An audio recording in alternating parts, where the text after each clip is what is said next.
Se você não ora, meus parabéns. Você é mais forte que o próprio Jesus Cristo.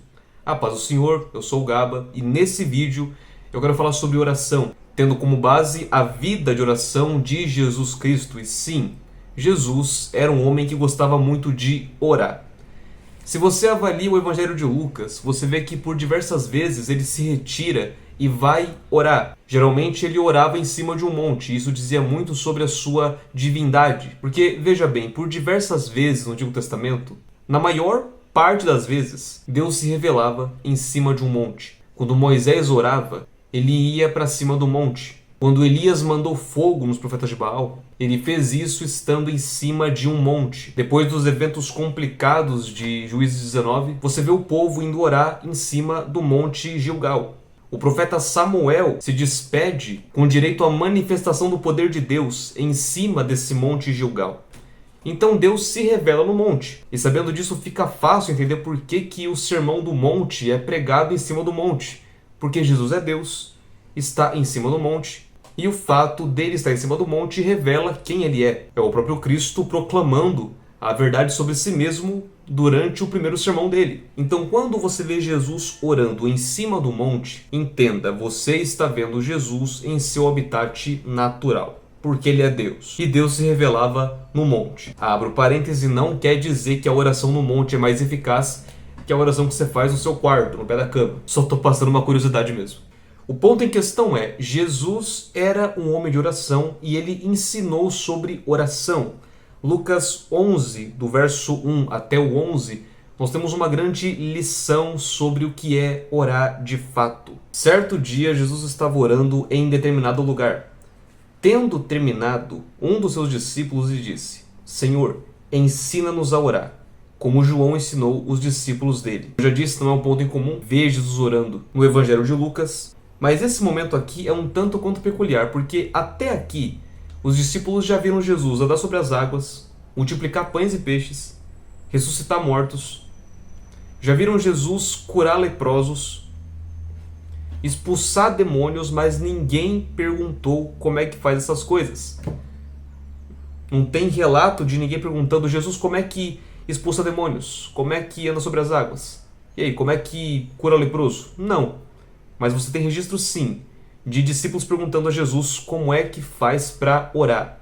Um pedido sincero aqui: Senhor, ensina-nos a orar.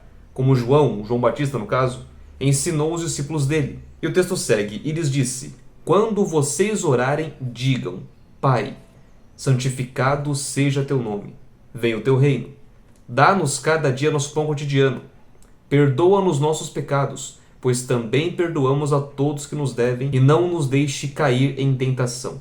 Esse aqui é o esqueleto do que você tem que entender como verdade enquanto você ora. Jesus nunca disse que você tem que orar apenas o Pai Nosso. O Pai Nosso é um esboço de verdades que você tem que entender enquanto você estiver orando. Verdades essas que somadas são 7 verdades. E vamos lá, a primeira delas é Pai. Jesus começa orando aqui em Lucas com a palavra Pai. Mais à frente ele rasga o véu na sua morte. Mas aqui ele já rasga totalmente a questão da indiferença do homem com Deus. Enquanto você ora, você não está conversando com um Deus que é indiferente a você, um Deus que te detesta, um Deus que é teu superior a ponto de nem querer te ouvir. Você está conversando com o seu Pai. Se você creu em Cristo, se arrependeu, se entregou para Ele, você é filho de Deus. O Evangelho é sim sobre paternidade, meus amados. João 6,37 diz que todo aquele que o Pai me der, no caso Jesus falando isso, todo aquele que o Pai me der, de maneira nenhuma o lançarei fora. E não, amados, o Evangelho não é sobre um pai descontrolado em ira, que tem um filho totalmente amoroso, que decide descer na terra para morrer e apaziguar a ira do pai.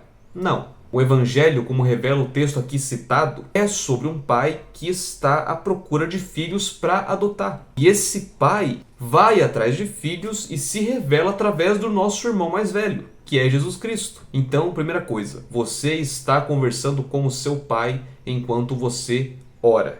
O segundo fundamento aqui é: santificado seja o seu nome. O nome de Deus já é santo. A questão aqui é: seja santificado na minha vida.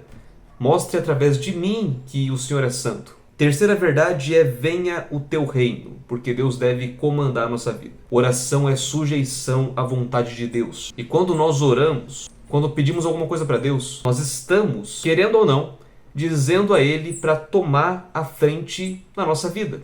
Venha o teu reino. Reina na minha vida. Quinta verdade fundamental: perdoa os nossos pecados. Nós somos pecadores. E como dizia Lutero, não lembro muito bem como é que era a frase, mas era: ao mesmo tempo que sou justo, sou pecador. E ele tentava entender esse paradoxo, né? De como você pode ser justo e pecador ao mesmo tempo. Então somos pecadores. Mas olha a progressão que Jesus molda aqui pra gente. Começa com um pai e depois fala que nós somos pecadores. Meus amados, o fato de sermos pecadores é justamente o que faz com que Deus queira ser nosso Pai. Deus é misericordioso. Deus quer ser nosso Pai. É nessa hora que o pentecostal começa a querer pular da cadeira, mas vamos seguir em frente, né? Sexto fundamento: pois também perdoamos a todos que nos devem. O assunto do perdão merece um vídeo mais específico para isso, mas, meus amados, nós não estamos no lugar de Deus para guardar rancor e manter ressentimento pelas pessoas. Se nós amamos porque Ele nos amou primeiro, nós também perdoamos porque Ele nos perdoou primeiro. Sétimo fundamento, e aqui um pedido que não deve faltar na sua oração: não nos deixe cair em tentação. Nós temos um coração que se encanta com qualquer coisa, que cobiça qualquer coisa e que sempre quer o que é melhor para a nossa carne. Você vê que em Mateus 4, o diabo não aparece como o diabo de início, ele aparece como tentador de início. E depois de ser descrito como tentador, o texto fala que ele tentou Jesus a transformar as pedras ali em pães. Então é algo tentador. Então vamos lá, até aqui já falei que Jesus orava, já mostrei o ensino dele sobre oração. Na verdade, o esqueleto dele sobre o que deve ser uma oração de fato, uma oração verdadeira. Mas agora, se é só um esqueleto, se é só uma base para orar, então por que isso não é explícito no texto? Na verdade, o que me chama a atenção aqui não é que Jesus não mostra algo explicitamente para nós. O mais interessante aqui é o que está em oculto no texto. E o que está em oculto aqui? O conteúdo da oração de Jesus. Eu creio que se Jesus estivesse orando o Pai Nosso fio a fio, como ele apresenta aqui logo após orar, não teria necessidade de perguntarem para ele como é que fazia para orar. No caso, seria só imitar. Mas não, o Espírito Santo que inspira a palavra, a Escritura, não nos revela o conteúdo da oração de Jesus. Nenhum discípulo que estava presente revela o conteúdo da oração de Jesus. Isso realmente ficou trancado a 7 cadeados. E por que o conteúdo da oração dele não nos é revelado? Porque oração é uma questão de intimidade. O que você fala com Deus, meu querido, jamais vai ser espalhado para ninguém. E veja que inclusive o Senhor Jesus aqui, depois de lançar os fundamentos da oração, ele não dita qual deve ser o conteúdo do seu coração na oração. Ele tão somente dá a base. E por que ele só dá a base? Porque ele sabe que esse ensino vai gerar intimidade futuramente. Olha o que diz Mateus capítulo 6. E quando orares. Começa assim, verso 5. E quando orares. A palavra quando já denota que não é uma possibilidade. Já denota que sim, você que é discípulo, você vai orar.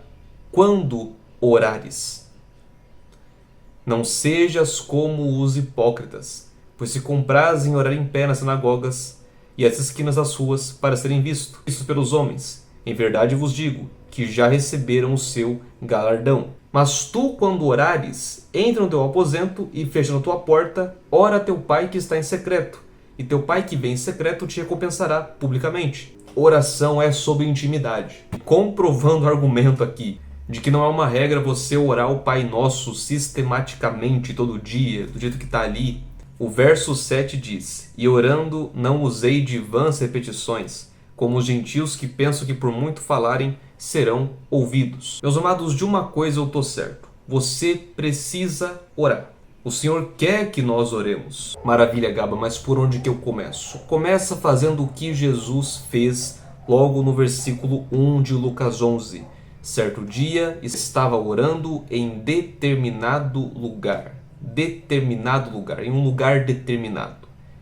Determine o lugar, determine a hora E não negocie isso de jeito nenhum, por nada nesse mundo. E que de preferência seja um lugar secreto, seguro, propício à sua intimidade com Deus. Amém? Eu sou o Gaba e até a próxima.